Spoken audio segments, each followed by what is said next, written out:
Hello all. Next stitch வந்து flat loading stitch or satin stitch. இதுக்கு பாருங்க இந்த மாதிரி ரெண்டு parallel line draw பண்ணிருக்கேன். இந்த ரெண்டு லைனையும் join பண்ற மாதிரி cross stitch பண்ணுவோம். பாருங்க இந்த மாதிரி cross stitch பண்ணுவோம். இந்த ரெண்டு லைனுமே joint ஆகற மாதிரி stitch பண்ணுவோம். இப்போ பாருங்க இந்த join பண்ற இடத்துல வந்து இந்த மாதிரி ஒரு triangle மாதிரி இருக்கும். இப்படி cross stitch பண்ணும்போது இந்த triangle shape இருக்கு இல்லையா? இந்த edgeல அதையும் நம்ம வந்து fill பண்ணிட்டு தான் cross stitch பண்ணனும். இப்போ பாருங்க நான் இங்க இருந்து thread எடுத்துக்கிறேன். இந்த மாதிரி first லைன்ல இருந்து thread எடுத்துக்கிட்டு இந்த லைன் ஜாயிண்ட் ஆகற மாதிரி ஒரு ஸ்டிட்ச் போட்டுக்கோங்க. நமக்கு வந்து இந்த ட்ரையாங்கிள் டிரா பண்ணிருக்கேன் இல்லையா அது வரைக்கும் கொஞ்சம் இந்த மாதிரி ஸ்டிட்ச் வந்து சின்ன சின்னதா போட்டுக்கோங்க ரெண்டு லைனையும் ஜாயின் பண்ற மாதிரி. அதுக்கு அப்புறம் உங்களுக்கு வந்து ஒரே ஈவனா வரும். அப்படியே ஸ்லாண்டிங்கா கிராஸா நம்ம ஸ்டிட்ச் பண்ணிட்டே போற மாதிரி இருக்கும். இந்த இடத்துல இந்த குட்டி ஷேப்புக்கு மட்டும் இந்த மாதிரி ஸ்டிட்ச் பண்ணிக்கலாம். பாருங்க இந்த மாதிரி ஒரு லாங் ஸ்டிட்ச் அதே சேம் தான் ரெண்டு லைனையும் கனெக்ட் பண்ற மாதிரி லாங் ஸ்டிட்ச் பக்கத்துல ஒரு குட்டி லாக் ஸ்டிட்ச் திருப்பியும் பேக்ல எடுத்துட்டு போய் அந்த லைன்ல ஒரு லாங் ஸ்டிட்ச் அத லாக் பண்றதுக்கு ஒரு குட்டி லாக் ஸ்டிட்ச். அந்த குட்டி லாக் ஸ்டிட்ச் வந்து ரொம்ப சின்னதா போடணும் பக்கத்துலயே பாருங்க இந்த மாதிரி போடணும். ஜஸ்ட் அந்த லாங் செயினை லாக் பண்றதுக்காக தான் நம்ம இந்த ஸ்டிட்ச் போடுறோம். அதே மாதிரி இந்த லைன்லயும் ஒரு ஸ்டிட்ச் பக்கத்துல ஒரு குட்டி லாக் ஸ்டிட்ச். பாருங்க அந்த ட்ரையாங்கிள் ஷேப் ஃபுல்லா கவர் ஆயிருச்சு. இதுக்கு அப்புறமா நம்ம இதே சேம் ஸ்லாண்டிங்கா அப்படியே ஸ்டிட்ச் பண்ணிட்டே போவோம் இது முடியற வரைக்கும்.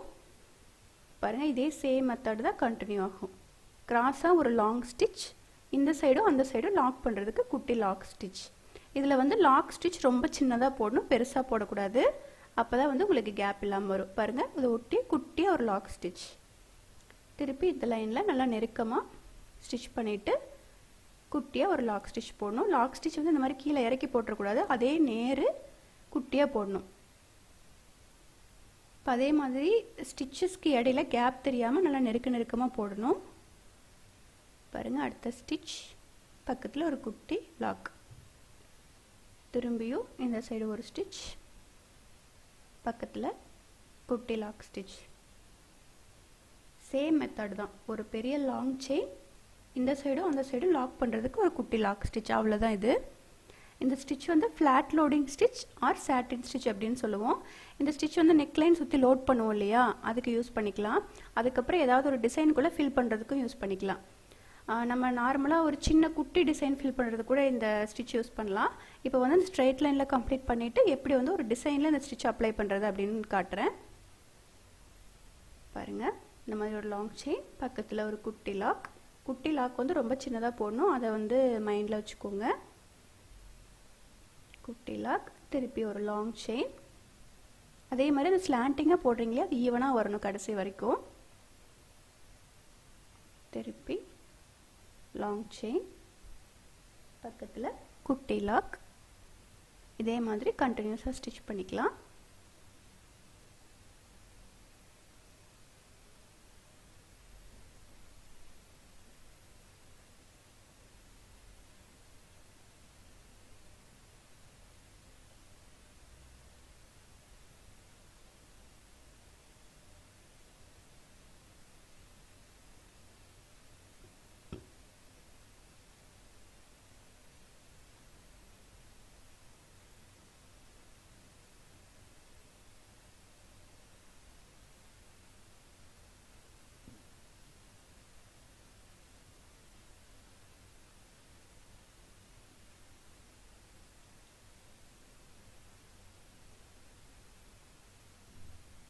இந்த இடத்துல இந்த லாக் செயின் மட்டும் கொஞ்சம் பார்த்துக்கோங்க. இந்த மாதிரி கீழ இறக்கி போடாம அதே ஸ்ட்ரைட் லைன்ல போடணும்.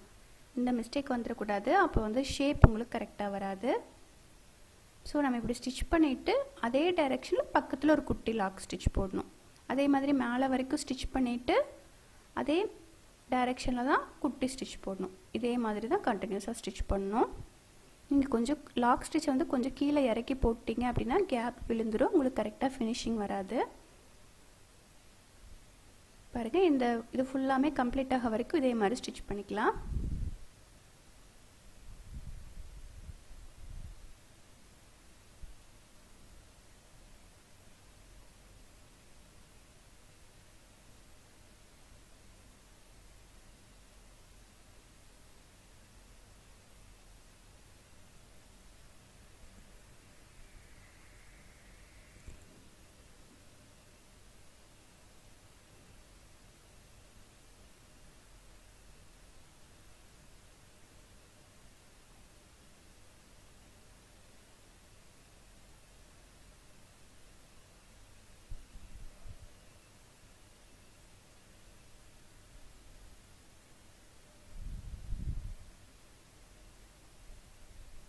இப்போ பாருங்கள், இந்த எட்ஜ்லேயும் அதே மாதிரி தான் அந்த குட்டி ட்ரையாங்கிள் கேப்பை ஃபில் பண்ணுற மாதிரி செயின் ஸ்டிச்சை கம்மி பண்ணிக்கணும். அந்த லென்த்தை போடுறோலையே அதை வந்து கம்மி பண்ணிக்கணும். அந்த ஷேப்புக்கு ஏற்ற மாதிரி பாருங்கள், அந்த குட்டி ட்ரையாங்கிள்க்கு ஏற்ற மாதிரி அட்ஜஸ்ட் பண்ணி அது ஃபுல்லாக ஃபில் ஆகிற மாதிரி ஸ்டிச் பண்ணிக்கலாம்.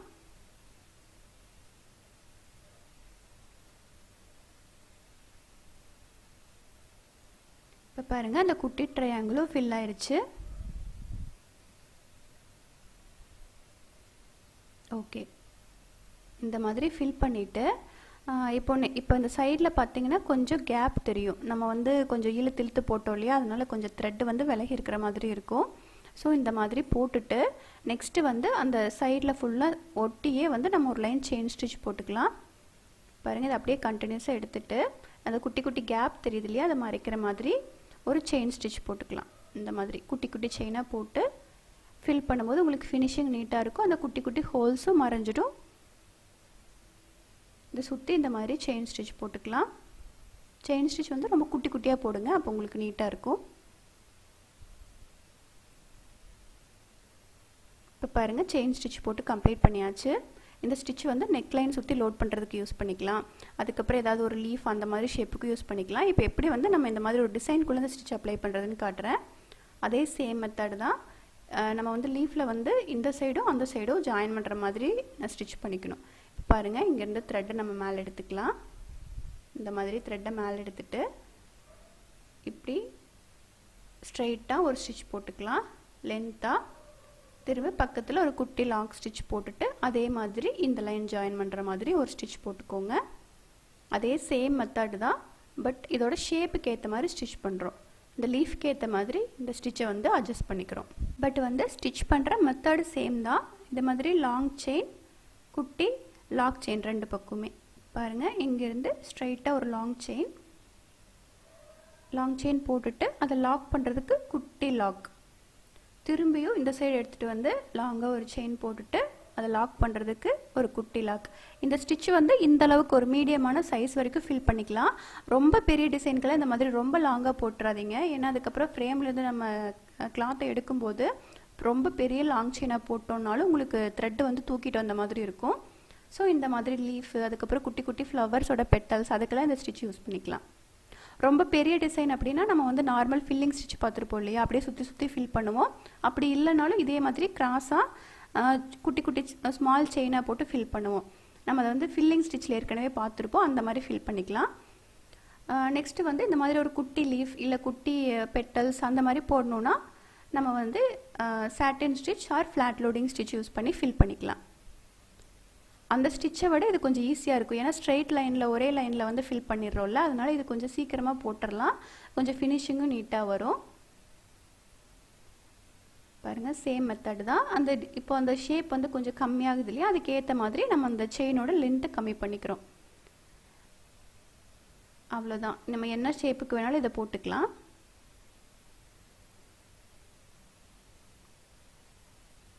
நம்ம ஜஸ்ட் ரெண்டு லைனை ஜாயின் பண்ணுறோம். பெரிய லாங் செயினை போட்டு இந்த சைடும் அந்த சைடும் லாக் பண்ணுறோம். குட்டி செயின் போட்டு லாக் பண்ணுறோம். அவ்வளோதான். இதுதான் வந்து satin stitch or flat loading stitch. இப்போ இந்த ஷேப்புக்கு ஏற்ற மாதிரி சின்னது பண்ணிக்கலாம்.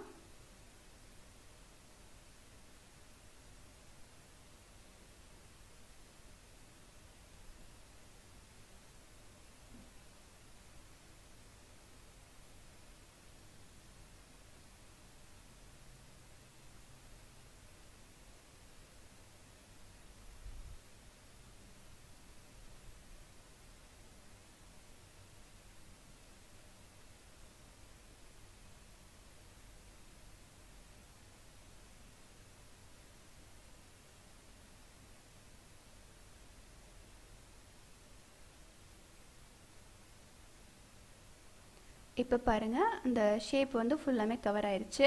இப்போ இதை சுற்றியுமே நம்ம ஒரு லைன் செயின் ஸ்டிச் போட்டுக்கலாம். அப்போ அந்த ஹோல்ஸ் வந்து மறைஞ்சிரும், உங்களுக்கு நீட்டாக இருக்கும், ஃபினிஷிங் நீட்டாக இருக்கும். ஸோ இந்த லைனை ஒட்டி நல்லா செயின் ஸ்டிச் போட்டுக்கலாம். அந்த ஹோல்ஸ் தெரியும் இல்லையா குட்டி குட்டியாக, அது மேலேயே நீங்கள் வந்து செயின் ஸ்டிச் போட்டு கவர் பண்ணிவிடுங்க. ஓகே, இப்போது கம்ப்ளீட் ஆயிடுச்சு. இதுதான் வந்து ஃப்ளாட் லோடிங் ஸ்டிச் ஆர் சாட்டின் ஸ்டிச். நெக்ஸ்ட்டு வந்து நம்ம பேடர் லோடிங் ஸ்டிச் பார்க்கலாம். பேடர் லோடிங் ஸ்டிச்சுக்கு இந்த மாதிரி பைப்பிங் த்ரெட் எடுத்துக்கோங்க. நான் கொடுத்துருப்பேன், இந்த மாதிரி ரோல் என்கிட்ட கிட்டு வாங்கியிருந்தீங்கன்னா நான் கொடுத்துருப்பேன். இந்த பைப்பிங் த்ரெட் எடுத்துகிட்டு இந்த எட்ஜில் வந்து இந்த மாதிரி த்ரெட்டு பிரிஞ்சிருந்துச்சு அப்படின்னா அதை கட் பண்ணி எடுத்துருங்க. இதை ஸ்டிக் பண்ணிவிட்டு தான் நம்ம இதுக்கு மேலே லோட் பண்ண போகிறோம். பாருங்கள், இந்த பிரிஞ்சிருக்கிற த்ரெட்டை வந்து கட் பண்ணிடலாம். இந்த மாதிரி கட் பண்ணிவிட்டு நம்ம ஃபெவிக்ரைல் இருக்கு இல்லையா, ஃபேப்ரிக் க்ளூ, அதை யூஸ் பண்ணி அதை ஸ்டிக் பண்ணிக்கலாம். இப்போ பாருங்கள், நான் ஃபேப்ரிக் க்ளூ அப்ளை பண்ணிக்கிறேன். இந்த மாதிரி கொஞ்சம் நிறையாவே அப்ளை பண்ணிக்கோங்க. அப்ளை பண்ணிவிட்டு அது மேலே இந்த பைப்பிங் த்ரெட்டை வச்சு ஸ்டிக் பண்ணிடலாம். ஸ்டிக் பண்ணிவிட்டு நம்மளுக்கு தேவையான அளவு பைப்பிங் த்ரெட்டை கட் பண்ணி எடுத்துக்கலாம். கட் பண்ணிவிட்டு நல்லா அந்த கார்னர் எட்ஜில் வந்து கொஞ்சம் த்ரெட் அப்படியே பிரிஞ்சிட்டு வரும், அந்த இடத்துல கொஞ்சம் க்ளூ போட்டு நல்லா ஒட்டிடுங்க. இந்த மாதிரி நல்லா ஒட்டிட்டு நல்லா காயட்டும். ஒரு 1 hour விட்டுருங்க, நல்லா காயட்டும். காஞ்சதுக்கப்புறம் அந்த சைடில் தெரியுது இல்லையா க்ளூ ஒயிட் கலரில், அது எல்லாமே போயிடும். இது நார்மல் கம் போட்டு ஒட்டிடக்கூடாது, ஃபேப்ரிக் க்ளூ ஃபெவிக்ரைல் போட்டு தான் ஒட்டணும். அப்போ தான் வந்து அந்த கம் வந்து உங்களுக்கு தெரியாது, ரொம்ப தூக்கிட்டு வராது, ஸ்மூத்தாக இருக்கும் இந்த க்ளூ போட்டு நம்ம ஸ்டிக் பண்ணும்போது. இந்த மாதிரி ஸ்ட்ரெயிட்டாக எடுத்து வச்சுட்டு விட்டுருங்க, நல்லா காயட்டும். காஞ்சதுக்கப்புறமா இதுக்கு மேலே நம்ம லோட் பண்ண போகிறோம். இப்போ பாருங்கள், நல்லா காஞ்சிருச்சு. இப்போ சைடில் ஒயிட் கலரில் தெரிஞ்சிச்சு இல்லையா, அந்த க்ளூ எல்லாமே காஞ்சிருச்சு. இதுக்கு மேலே நம்ம லோட் பண்ணிக்கலாம். இந்த மாதிரி கிராஸாக தான் லோட் பண்ண போகிறோம். ஃப்ளாட் லோடிங் ஸ்டிச் போட்டோம் இல்லையா, அதே சேம் ஸ்டிச்சை இந்த த்ரெட்டு மேலே போட போகிறோம், இந்த த்ரெட்டை மறைக்கிற மாதிரி. ஸோ அதுக்கு முன்னாடி இந்த த்ரெட்டு வந்து பிரிஞ்சு வராமல் இருக்கிறதுக்காக சிக்ஸாக்காக ஒரு ஸ்டிச் போட்டுக்கலாம். அந்த ஸ்டிச் வந்து நார்மல் ஸ்விங் த்ரெட்லேயும் போடலாம், நீங்கள் யூஸ் பண்ணுற சில்க் த்ரெட்லேயும் போட்டுக்கலாம். எந்த சில்க் த்ரெட் யூஸ் பண்ணி லோட் பண்ண போகிறீங்களோ அதே த்ரெட்டில் கூட போட்டுக்கலாம். பாருங்கள், இந்த மாதிரி கிராஸாக ஒரு ஸ்டிச் போட்டுட்டு இந்த சைடு ஒரு ஸ்டிச் போட்டுக்கோங்க. நார்மலாக நம்ம வந்து சிக்ஸாக் ஸ்டிச் பார்த்தோம் இல்லையா, அதே மாதிரி தான். லாக்கெல்லாம் பண்ண தேவையில்லை. இந்த சைடு ஒரு ஸ்டிச், அந்த சைடு ஒரு ஸ்டிச். இது எதுக்கு அப்படின்னா, இது வந்து பைப்பிங் த்ரெட் வந்து லைட்டாக அந்த நூல் வந்து கொஞ்சம் பிசிறாக பிரிஞ்சு வர மாதிரி இருக்கும். ஸோ இந்த மாதிரி சிக்ஸாக்காக ஸ்டிச் பண்ணிவிட்டு அதுக்கு மேலே லோட் பண்ணும்போது உங்களுக்கு வந்து அந்த பிசிறு வந்து வராது அந்த த்ரெட்லேருந்து. அதுக்காக தான் இந்த சிக்ஸாக் ஸ்டிச் போடுறோம். பாருங்கள், இந்த சைடு ஒரு ஸ்டிச், அந்த சைடு ஒரு ஸ்டிச் போட்டு ஃபுல்லாமே கவர் பண்ணிடலாம். அதுக்கப்புறமா லோட் பண்ணிக்கலாம்.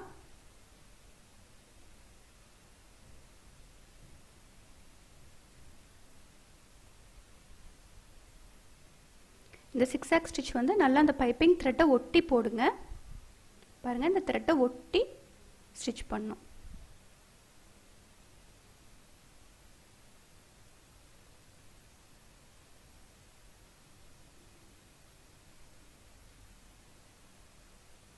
இப்போ பாருங்கள், இந்த த்ரெட்டு ஃபுல்லாமே சிக்ஸாக் ஸ்டிச் போட்டாச்சு. நம்ம வந்து அந்த எண்டில் வந்து நாட் போட்டிருக்கோம்.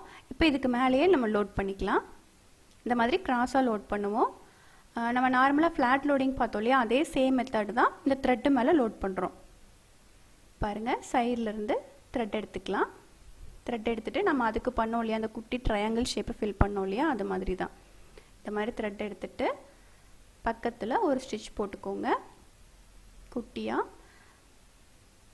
குட்டியாக ஒரு ஸ்டிச் போட்டுட்டு பக்கத்தில் ஒரு லாக் ஸ்டிச் போட்டுக்கலாம். பாருங்கள், இந்த மாதிரி லாக் ஸ்டிச் போட்டுட்டு நெக்ஸ்ட் வந்து இந்த சைடு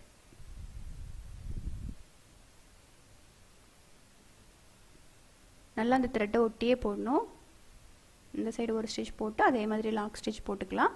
மெத்தட் வந்து சேம் தான். ஃப்ளாட் லோடிங்கில் பார்த்தோம் அதே சேம் மெத்தடை இந்த த்ரெட்டு பைப்பிங் த்ரெட்டு மேலே போடுறோம். அப்போ உங்களுக்கு பார்க்குறதுக்கு கொஞ்சம் எம்போஸ்டாக இருக்கும். இப்போ பாருங்கள், இந்த சைடு எடுத்துகிட்டு நல்லா த்ரெட்டை ஒட்டி ஒரு ஸ்டிச் போட்டுருங்க. அதுக்கு பக்கத்தில் ஒரு குட்டி லாக் ஸ்டிச். இந்த லாக் ஸ்டிச் இந்த மாதிரி கீழே போட்டுறக்கூடாது. பாருங்கள், கரெக்டாக அந்த ஸ்ட்ரெயிட் லைனில் தான் போடணும். நீங்கள் எந்த டைரெக்ஷனில் ஸ்டிச் பண்ணுறீங்களோ அதே டைரெக்ஷனில் குட்டி லாக் ஸ்டிச் போடுங்க. அப்போ தான் வந்து உங்களுக்கு ஷேப் மாறாமல் வரும், ஃபினிஷிங் நீட்டாக வரும். அதே மாதிரி அந்த த்ரெட்டு தெரியவே கூடாது. த்ரெட்டு தெரியாமல் கேப் இல்லாமல் ஸ்டிச் பண்ணணும்.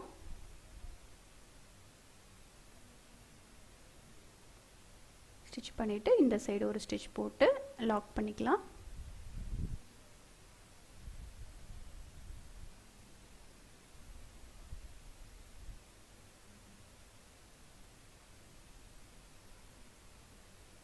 இப்போ அதே சேம் மெத்தட் தான், நம்ம அதில் பண்ண மாதிரியே தான் அதில் பண்ணுறோம். ஜஸ்ட் வந்து ஒரு பைப்பிங் த்ரெட்டு வச்சுட்டு அதுக்கு மேலே போடுறோம். ஸோ நீங்கள் இது ஒன்று மட்டும் நோட் பண்ணிக்கோங்க. இந்த சைடு ஸ்டிச் பண்ணும்போது கரெக்டாக அந்த பைப்பிங் த்ரெட் இருக்குல்லையா, அதை ஒட்டியே ஒரு ஸ்டிச் போட்டுட்டு பக்கத்தில் ஒரு குட்டி லாக். திரும்பவும் இந்த பைப்பிங் த்ரெட்டை ஒட்டியே ஸ்டிச் பண்ணிவிட்டு பக்கத்தில் ஒரு குட்டி லாக். அதே மாதிரி ஈவனாக அந்த ஷேப் மாறாமல் எண்டு வரைக்கும் ஸ்டிச் பண்ணிக்கணும். இந்த ஸ்டிச் வந்து நெக்லைன் சுற்றி லோடிங் பண்ணுவோம் இல்லையா, அதுக்கு யூஸ் பண்ணிக்கலாம். இந்த நார்மலாக சாட்டின் ஸ்டிச் ஆர் ஃப்ளாட் லோடிங் ஸ்டிச்சை விட இந்த மாதிரி பைப்பிங் த்ரெட்டு கொடுத்துட்டு அதுக்கு மேலே லோட் பண்ணி போடும்போது உங்களுக்கு நல்லா எம்போஸ்டாக தெரியும், கொஞ்சம் கிராண்ட் லுக்கு கிடைக்கும். இதே ஸ்டிச்சை வந்து நம்ம நெக்லைன் சுற்றி போடலாம். நெக்ஸ்ட்டு வந்து இந்த பீகாக் இருக்கு இல்லையா, பீகாக்கோட நெக் பார்ட் இருக்கு இல்லையா, அதுக்கு கூட இந்த மாதிரி லோட் பண்ணிக்கலாம். த்ரெட்டை ஸ்டிக் பண்ணிவிட்டு லோட் பண்ணிக்கலாம். நெக்ஸ்ட்டு வந்து அந்த பேரட்டோட ஃபெதர்ஸ் எல்லாம் இருக்கு இல்லையா, அதுக்கு கூட இந்த மாதிரி லோடிங் பண்ணிக்கலாம். இதே மாதிரி இது ஃபுல்லாக கம்ப்ளீட் ஆக வரைக்கும் ஸ்டிச் பண்ணிக்கலாம். இப்போ பாருங்கள், இதே மாதிரி கம்ப்ளீட் ஆகும்போது அந்த லாஸ்ட்டாக அந்த எட்ஜில் முடிக்கும்போது அந்த குட்டி ட்ரையாங்கிள் ஷேப் தெரியுது இல்லையா, அது ஃபஸ்ட்டு பண்ணோம்ல அதே மாதிரி தான். அந்த ஸ்டிச்சை வந்து லென்த்து கம்மி பண்ணிக்கணும். கம்மி பண்ணி அது ஃபுல்லாக கவர் ஆகிற மாதிரி ஃபினிஷ் பண்ணிக்கணும். பாருங்கள், இந்த சைடு வரும்போது லென்த்து கம்மி பண்ணிக்கலாம். இந்த அளவுக்கு போதும். அந்த த்ரெட்டு ஃபுல்லாக மறையணும். இந்த அளவுக்கு ஸ்டிச் பண்ணிவிட்டு பக்கத்தில் ஒரு லாக் ஸ்டிச் போடும்போது கரெக்டாக இருக்கும். பக்கத்தில் ஒரு லாக் ஸ்டிச் போட்டுக்கலாம். இந்த மாதிரி ஃபுல்லாமே ஸ்டிச் பண்ணி கம்ப்ளீட் பண்ணிக்கலாம். நெக்ஸ்ட்டு வந்து இதுவும் வந்து சைடில் ஹோல்ஸ் தெரியுது இல்லையா, அதெல்லாம் மறைக்கிறதுக்காக திரும்பி ஒரு லைன் செயின் ஸ்டிச் போட்டுக்கலாம். கரெக்டாக அதை ஒட்டியே போடுங்க. அதை ஒட்டி போடும்போது உங்களுக்கு ஃபினிஷிங் நீட்டாக வரும். ஓகே, இப்போ கம்ப்ளீட் ஆயிடுச்சு. இப்போ பாருங்கள், கொஞ்சம் எம்போஸ்டாக தெரியுது இல்லையா உங்களுக்கு. இப்போ ஃபஸ்ட் டைப்புக்கு இதுக்கு என்ன டிஃப்ரென்ஸ்னு தெரிஞ்சிருக்குன்னு நினைக்கிறேன். ஃபஸ்ட் டைப் பாருங்கள், அப்படியே ஃப்ளாட்டாக இருக்கும். ஸோ இது நேம் வந்து ஃப்ளாட் லோடிங் ஆர் சாட்டின் ஸ்டிச். இது வந்து பேடர் லோடிங். இது ரெண்டுக்கும் வந்து உங்களுக்கு என்ன டிஃப்ரென்ஸ் அப்படின்னு தெரிஞ்சிருக்குன்னு நினைக்கிறேன். ஓகே, இதில் ஏதாவது டவுட் இருந்தால் கேளுங்க. Thank you all.